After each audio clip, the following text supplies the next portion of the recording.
दुर्गराज रायगडावरती सुद्धा गेलं ना, मला ऑटोमॅटिक चालता येत. आता ते लोकांना काही वाटेल त्याच्याशी मला नाही देणे घेणं. मी विचारावरती चालतो इतिहासाच्या, छत्रपती शिवरायांच्या. मला बळ मिळतं ऑटोमॅटिक. 2-4 पायऱ्या चढलं मी मनाने चढतो. हे सत्य आहे. ही म्हणजे काय अंधश्रद्धा नाही आहे. ही राजांवरती अपार श्रद्धा आहे माझी. आणि त्याच्यातून मी ते सिद्ध करून दाखवलेलं की आत्तापर्यंत 3 करोड मराठ्याला आरक्षण पण मिळून दिले. इतकी मोठी शक्ती पृथ्वी तलावर कुठंच नाही, ती आपल्या महाराष्ट्रात आहे, शिवनेरी आणि रायगड. गडावरती चढताना बळ मिळाला असं म्हणाला. आता याच बळाच्या जोरावरती मुंबईत तुम्हाला सरकारकडनं यश मिळेल असं वाटतं? आता जर ते छत्रपती शिवरायांच्या इतिहासावर चालत असतील, त्या विचारावर चालत असतील, आम्ही सुद्धा तीच माती कांपळाला लावून चाललोय. आता आमची अडवणूक पण होणार नाही जर ते नसतील तर, आणि मागण्यालाही मान्यता देतील. आणि ते असतील तर हिंदू विरोधी कोण हे उद्यापासून सिद्ध होईल. तुम्ही म्हटलात की कपाळातल्या माती लावून 1 दिवसाची परवानगी आहे असं सांगण्यात आलंय आणि 5000 लोकांची परवानगी असं सांगण्यात आले आणि पाटील यांनी कायद्याची अंमलबजावणी करावी अशी एक जी आहे ती मागणी होते किंवा बोललं जातं. करतोयच ना, कायद्याचीच सगळं पालन करतोय. ते सांगतायत तेच करतो. पण 1 दिवसाचं हा कुठला कायदा आहे? ही कोणचा कायदा आहे? 1च दिवस. आम्ही कायद्याचे नियम बाकीच्या अटी शर्ती सांगा, त्या सगळ्या पाळू, हरकत नाही. पण 1 दिवस काय मान्य आहे आम्हाला. 1 दिवस चला, दिला शब्द या शिवनेरी गडावरून, मग एका दिवसात अंमलबजावणी पण करा सगळ्या मागण्याची. एका दिवसात बसवणार आणि असं होणार नाही. असं होत नसतं. विनाकारण मराठ्यांची लाट अंगावर घेऊ नका. सरकारच्या हातात हे परवानगी द्यायचं हे सिद्ध झालं. हो, सिद्ध झालंय. 1 दिवसात दिली. अगोदर ते माननीय न्यायदेवते ढकलत होते. ज्या दिवशी त्यांनी 1 दिवसाची परवानगी दिली त्या दिवशी मराठ्यात आणखी नाराजी लाट गेली. यांनी जाणून बुजून कोर्टात त्यांचे सरकारी वकील महाधिवक्ता उभा केले आणि एका दिवसात कायदा ऍक्टिव्ह केला 2025चा काहीतरी. ते कोणालाच माहीत नाही. आणि आम्ही सगळे अर्ज रितसर निवेदनं सादर केले सरकारकडं. ते आम्हाला माहीतच नाही. कोणालाच माहीत नाही. अर्ध्या सरकारमधल्याला माहीत नाही. फोन लावले ते तिथले शिपी असतील तेच परेशान झाले. ते म्हणले आता थांबा थोडं, आम्हालाच माहीत नाही. असे कित्येक तरी आहेत ते त्यांनाच माहीत नव्हतं तो कायदा काय. कुणी वाचला नाही, कुणी तज्ज्ञ नाही. आणि आमच्या सगळ्या स्वैराच्याला हरकती घेतल्या, त्या कायद्याला हरकती घेतल्या की नाही काय माहीत, का त्यांच्याच कार्यकर्त्याच्या घेतल्यात. म्हणजे तुम्ही कायदा एखादा पारित करीत असताना आम्हाला नोटीस नाही की तुम्ही ही परवानगी घेतली. माननीय न्यायदेवता सांगतंय की ही परवानगी नाही तुम्हाला, आणि मग ते अर्ज केला आम्ही. 5000ची जी काही मर्यादा आहे त्याच्या बाबतीत देखील असंच म्हणाल तुम्ही 5000 यायला पाहिजे. हा बघ, तुम्ही आम्हाला कायम शब्द वापरतोय. तुम्ही आम्हाला कायम मागण्याची अंमलबजावणी होईपर्यंत परवानगी द्या. सगळ्या नियमाचं पालनच करणार आम्ही. आणि आम्हाला मुंबईला कशाला जायचं आहे?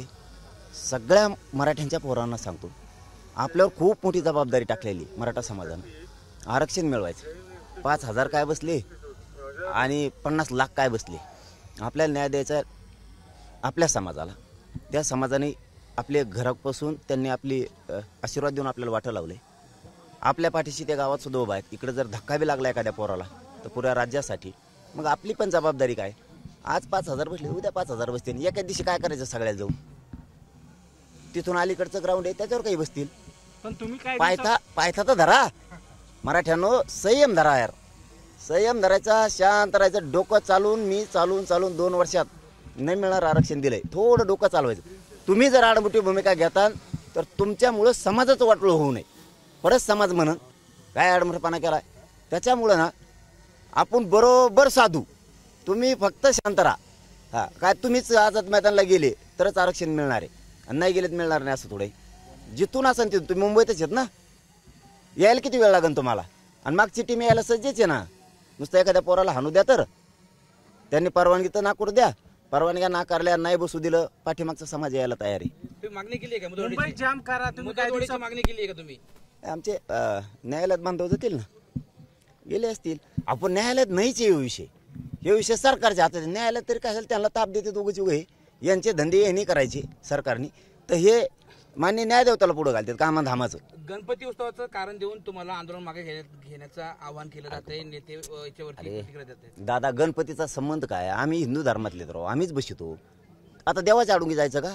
त्यांच्या आड लपायचं का आता तुम्हाला? आम्ही असंच म्हणायचं मग आता आमच्यावर गणपती दिवशीच हल्ला केला तेव्हा नाही की हिंदूचा गणपती दिसला तुम्हाला? आमच्या महिलाला रक्ताच्या थाळ्यात टाकलं त्या टायमाला गणपती नाही दिसला. आम्ही करायला लागलो कीच.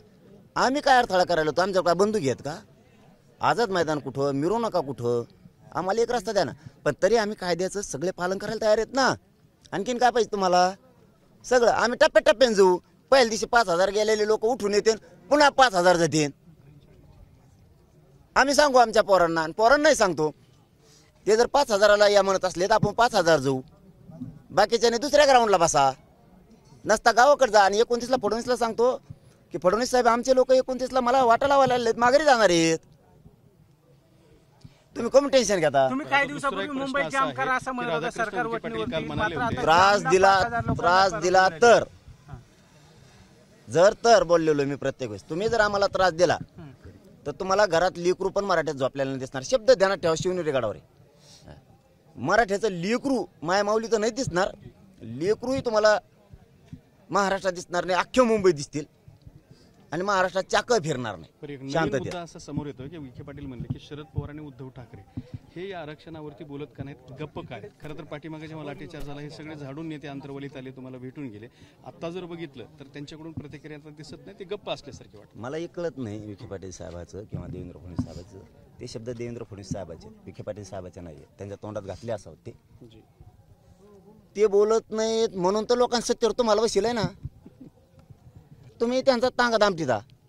चलो धन्यवाद. चला लय लांब जायचं आम्हाला. एबीपी माझा, उघडा डोळे बघा नीट.